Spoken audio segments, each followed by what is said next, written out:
SPD Unit Kerja SD Negeri Babakan 01 Kecamatan Ciseeng, Kabupaten Bogor. Pada kesempatan yang berbahagia dan penuh semangat ini, saya akan memaparkan 3 hal. Yang pertama yaitu kurikulum saya adalah filosofi pembelajaran Ki Hajar Dewantara. Perubahan apa yang terjadi pada diri saya setelah mempelajari filosofi pembelajaran Ki Hajar Dewantara. Yang ketiga, ini perubahan apa yang telah saya lakukan dalam proses pembelajaran di kelas maupun pembentukan karakter di sekolah yang berkaitan atau berhubungan dengan filosofi pembelajaran Ki Hajar Dewantara. Sebelum saya memaparkan ketiga hal tersebut, marilah kita ingat pembelajaran pada zaman kolonial. Pada tahun 1922, Ki Hajar Dewantara membangun atau membentuk Taman Siswa. Nah, Taman Siswa ini adalah gerbang perubahan, gerbang emas perubahan pendidikan dan kebudayaan di Indonesia. Yang kita tahu bahwa pendidikan dulu adalah pendidikan yang hanya mempersiapkan calon pegawai di masa Hindia Belanda, dan pendidikan yang dipersiapkan untuk para pembantu pengusaha pada zaman Hindia Belanda. Dan pembelajaran tersebut mempersiapkan para pegawai dan juga pembantu tersebut hanyalah pengajaran yang berupa baca, tulis, dan berhitung saja. Sedangkan jika kita lihat pendidikan yang sekarang, selain ilmu pengetahuan, baca, tulis, dan hitung, juga harus adanya penanaman karakter terhadap peserta didik. Pemaparan saya mengenai 3 hal yang tadi saya telah sebutkan. Yang pertama, apa kepercayaan saya terhadap filosofi pendidikan Ki Hajar Dewantara. Yang pertama, filosofi pendidikan Ki Hajar Dewantara membagi pengajaran dan pendidikan. Sesungguhnya pengajaran adalah bagian dari pendidikan guna mentransformasikan ilmu atau penyampaian ilmu terhadap peserta didik, agar peserta didik memiliki kecakapan hidup sebagai pribadi, sebagai individu maupun sebagai anggota masyarakat. Sedangkan pendidikan adalah proses menuntun anak sesuai dengan kodratnya untuk mencapai kecakapan hidup yang setinggi-tingginya sebagai individu atau sebagai manusia maupun sebagai anggota masyarakat. Jadi menuntun anak di sini harus memperhatikan kodratnya. Nah, bahwa kodrat anak itu memiliki kodratnya masing-masing. Yang pertama, kodrat alam, kodrat zaman, maupun kodratnya yaitu kodratnya bermain. Jadi anak memiliki kodrat kita harus mendidik anak sesuai dengan kodrat alam. Jadi anak itu memiliki kodratnya, kodrat alam yang terbentuk sejak lahir dan dipengaruhi oleh lingkungan keluarga maupun lingkungan masyarakat. Yang kedua, dalam menuntun anak, kita harus memperhatikan kodrat zaman. Bahwa kita ketahui kodrat zaman itu di mana anak tersebut tinggal. Jadi anak yang berada di daerah pantai ataupun yang di daerah pegunungan akan berbeda pengajarannya dan akan berbeda juga karakternya. Jadi kita harus sesuai dengan kodrat zaman. Dan di kodrat zaman ini kita harus memberikan keterampilan sesuai zamannya. Saat ini zamannya era digital. Jadi kita otomatis juga harus memberikan keterampilan abad 21 atau era digital ini, yaitu misalnya dengan penggunaan gadget. Lihatlah hal-hal baik yang terdapat dalam gadget. pandemi 2 tahun yang lalu telah mengajarkan kepada kita bahwa pentingnya teknologi dalam pendidikan. Misalnya saya seorang guru, dengan adanya teknologi bisa menyampaikan pembelajaran dengan membuat video misalnya. Nah, di kelas kita bentuklah grup WhatsApp agar anak-anak bisa melihat video yang dikirim oleh guru kalau di SD seperti itu, atau mungkin bisa melalui Google Classroom ataupun Zoom meeting ataupun pembelajaran melalui Quizzes. Nah, seperti itu. Lalu anak harus kita harus perhatikan bahwa kodrat anak itu bermain. Nah, saat pembelajaran, saat anak-anak sudah mulai jenuh, bolehlah kita ice breaking ya, kita menciptakan ice breaking atau juga pembelajaran yang dibalut oleh permainan atau permainan yang mengandung pembelajaran, misalnya congklak, galasin ataupun gobak sodor.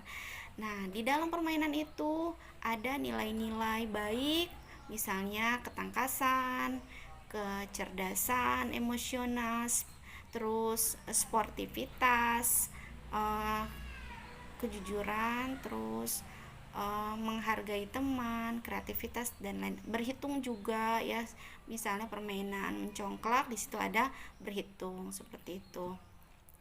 Yang ketiga, yang kedua, perubahan yang terjadi pada diri saya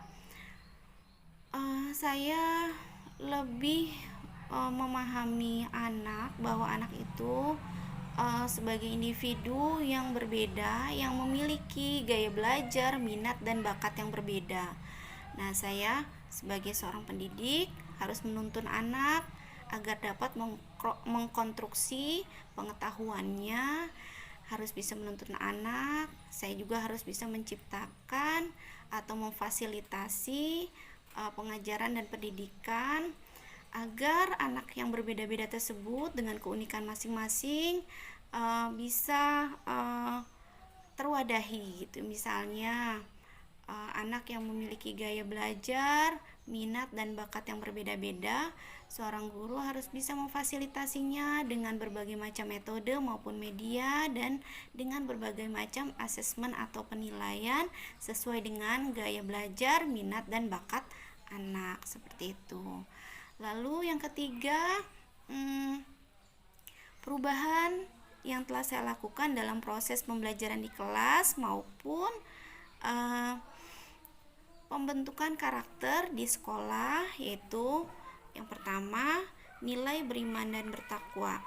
Nilai beriman dan bertakwa saya menerapkan dengan cara mengaji di setiap hari Jumat, terus pelaksanaan atau perayaan hari besar keagamaan, misalnya Maulid Nabi, lalu mengadakan santunan yatim, mengadakan pesantren Ramadan, dan yang terakhir putra-putri atau murid di SDN Babakan 01 telah terbiasa mencium tangan Bapak Ibu gurunya ketika mereka bertemu. Jadi sudah tidak disuruh lagi mereka jika bertemu Bapak Ibu guru mencium tangan atau salim, biasanya sering disebutnya salim kepada Bapak Ibu guru. Yang kedua, nilai cinta tanah air.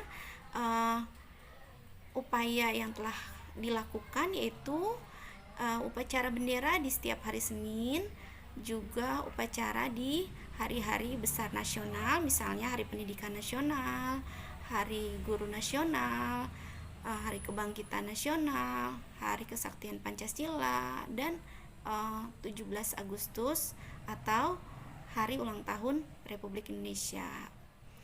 Dan juga menjadikan eskul pramuka sebagai eskul wajib bagi peserta didik. Nilai kebinekaan yaitu dengan pemilihan ketua kelas di dalam kelas, yaitu kita memilih ketua kelas itu secara demokrasi sesuai dengan pilihan anak-anak. Tidak semerta-merta seorang guru memilih atau menunjuk hanya anak yang pintar atau hanya anak yang aktif di pramuka atau apa. Jadi diadakan demokrasi. Lalu pengadaan kelompok belajar. Jadi dengan adanya kelompok belajar, anak-anak bisa berbaur dengan yang berbeda suku, berbeda kebiasaan, berbeda karakter. Jadi mereka bisa saling menghargai dan berkolaborasi. Nilai kemandirian dengan memberikan tugas mandiri maupun tugas penguatan profil Pancasila, yaitu dengan pembiasaan hidup bersih, terus membawa tanaman dan mengurusnya dan bertanggung jawab dalam mengurusnya. Nilai gotong royong yaitu peserta didik melaksanakan gotong royong piket kelas dan berkebun atau penghijauan di lingkungan sekolah. Juga pembiasaan membersihkan tidak hanya di dalam kelas, tapi juga membersihkan lingkungan sekolah. Nilai kreatif dan berpikir kritis yaitu dengan usaha yang dilakukan, yaitu dengan mengikutsertakan peserta didik dalam lomba-lomba, misalnya lomba PL2SN, lomba LT atau lomba tangkas penggalang, lomba pentas siaga dan lain sebagainya, yaitu lomba non akademik maupun akademik.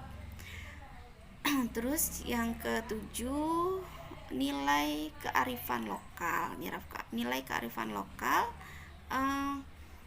usaha yang telah dilakukan yaitu penguatan karakter dengan memasukkan bahasa Sunda sebagai pelajaran pokok, bukan lagi pelajaran muatan lokal, dan juga pengadaan penilaian pada pembelajaran SPDP ataupun PKN, yaitu contohnya di kelas 4 tema 5 yaitu dengan menari. Jadi anak-anak itu setelah dijelaskan keanekaragaman budaya, anak-anak dijelaskan berbagai macam tarian, lagu daerah, terus senjata tradisional, rumah tradisional, baju daerah.